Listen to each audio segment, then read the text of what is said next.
article that I'm familiar with. It's called Small Farming Will Save the World. This is actually like a UN thing, and fuck the UN, right? We can all say that, I think, because I don't think they provide anything that they said they did, and they just take money. But that's a separate issue. What I want to talk about is small farming will save the world.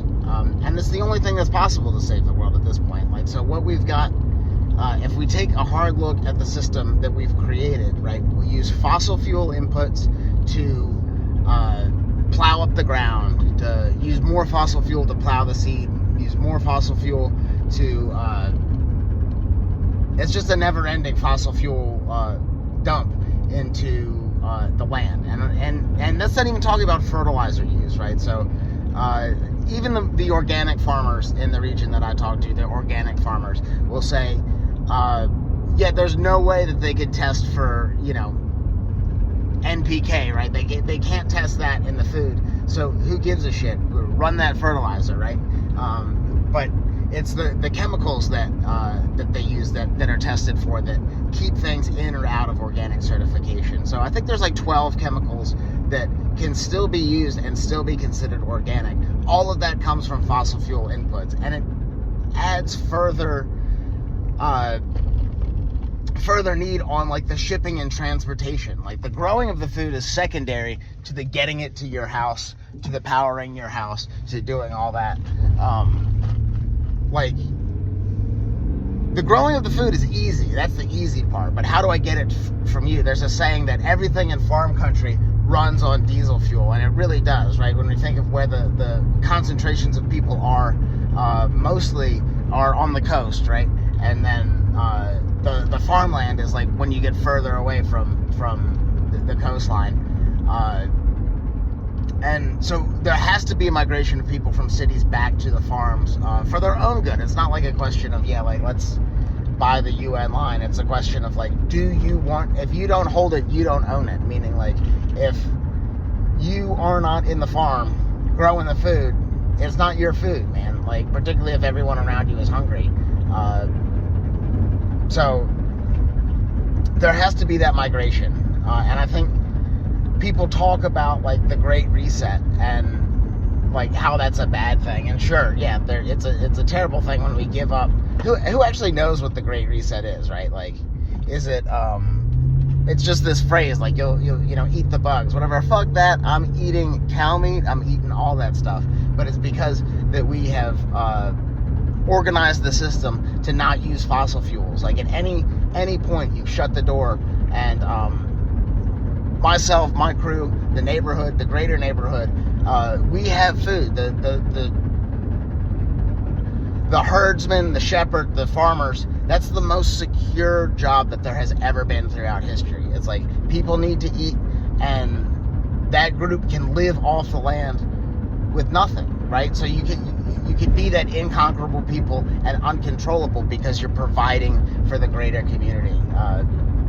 That hunter-gatherer mentality, that's still in our soul, right? Like, so people think, it's like shopping, right? Going to the store and buying stuff, and you come back to your tribe and say, oh, look, this is what I purchased today at the store, and you show it off, right? That mimics the tribal hunter-gatherer mode that we were in for such a long time. It's like you go out there, you get the deer, you get the elk, whatever it is, and you bring it back to the tribe. What's a better feeling than providing for your people? So that's why I think this is so important.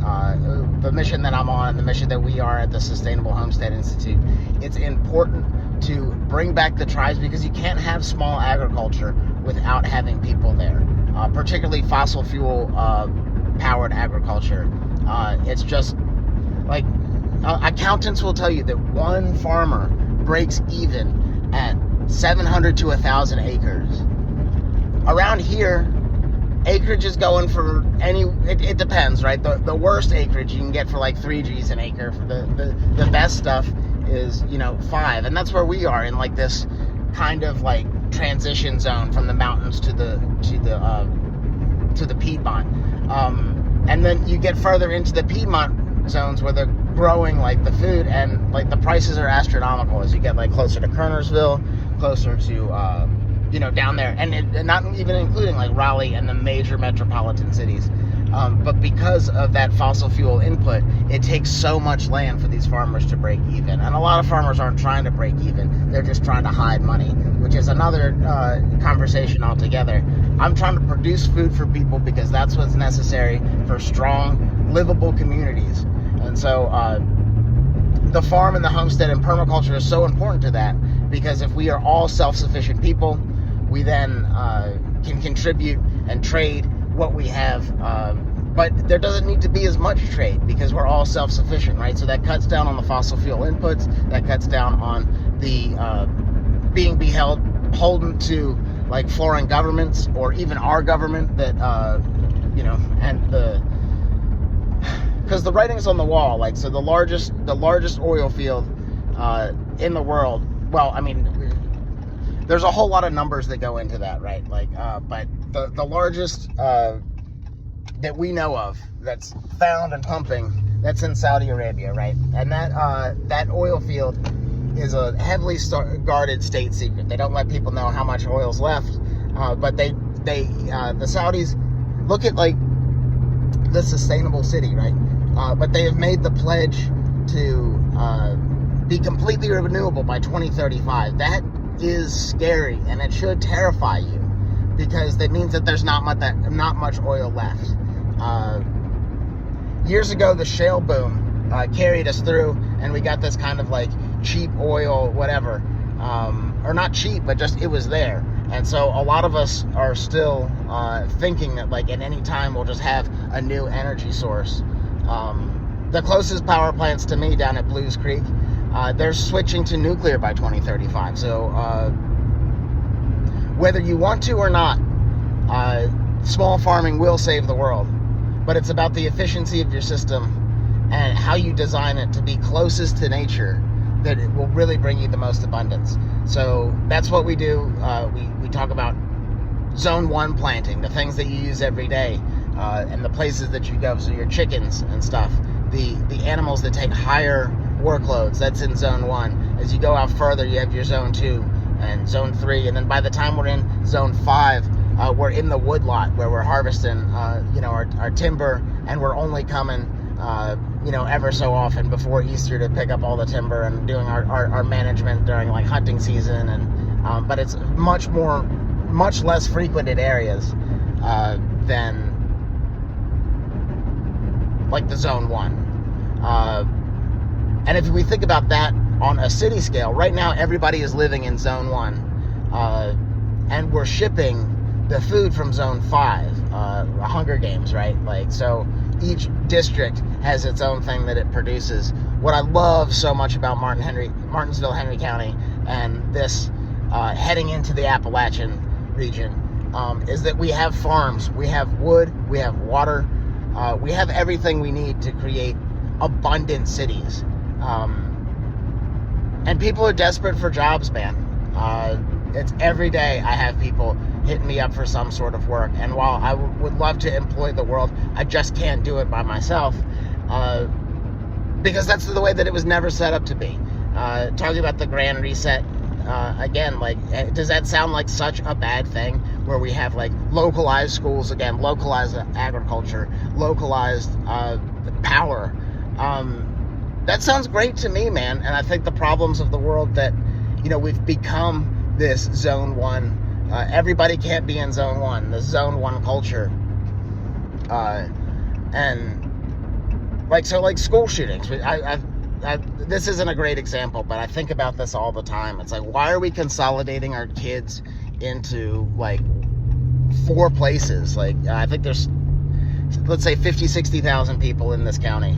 And why do they all go to like 3 places to be educated? There should be school at the end of every block. There should be a farm everywhere. And this is the way that it was for a long time. So if you care about your kids and you care about their safety, let's stop consolidating them in government schools. And the only way to do that is to put a school at every block.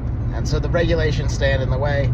I know some some friends that had built a one-room schoolhouse, and it's one floor and lots of windows everywhere, but the fire code was such that they had to spend a whole lot of money to do this. So like, the government is not your friend in this case. They don't want you to do that because they get the money from the consolidation of those enterprises. But you have to like take initiative, and you have to do it because like, this is happening whether you want it to or not. And the question is, do you want to get through it? Do you want your family to thrive? And do you want abundance? Everybody wants abundance for their family. That's like the American dream, right? Is that if you go out and you work hard enough, and it might not be you, but if you live beneath your means long enough, then the next generation will be more successful. So that's what we have to do. Like, weak times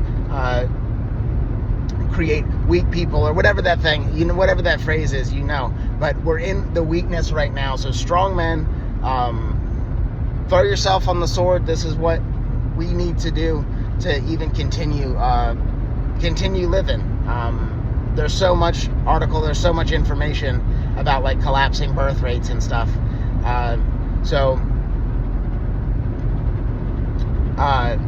The status quo is not on your side. And so that's my encouragement to you, is to link up with us. We're happy to help you in any way that we can. Like, this is my mission, right? I want you to be abundant and successful. So I'm calling out to you. Either come visit, reach out on our our Wednesday night Homestead Mastermind course, or just talk with your friends, man. Just like, tell people where you're at and be honest. That's the only way that we Catherine Austin Fitts has a great, as I'm spitting everywhere, Catherine Austin Fitts has a great line: if we can face it, God can fix it. So let's turn the ships around. SustainableHomestead.com. Thanks for watching.